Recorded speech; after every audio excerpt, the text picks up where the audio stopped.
Heute ist ein historischer Tag. Die SPD und die Grünen haben zusammen mit der CDU beschlossen, die Schuldenbremse zu beseitigen und unbegrenzte Schulden für die Zukunft zu machen, insbesondere auch für die Bundeswehr.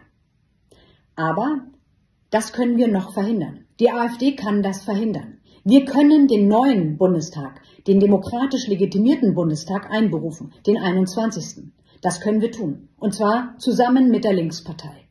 Die Linkspartei ist jetzt aufgefordert, mit uns zusammen die Einberufung für den nächsten Montag zu beschließen bzw. zu beantragen. Dann ist der Bundestag einzuberufen und dann kann am Dienstag der 20. Bundestag nicht mehr tagen. Also, liebe Linke, ihr seid gefordert, verhindert diesen Verfassungsbruch, verhindert diese Außerkraftsetzung der Demokratie, verhindert das, was Rot, Grün und Schwarz jetzt geplant haben, oder schweigt für immer.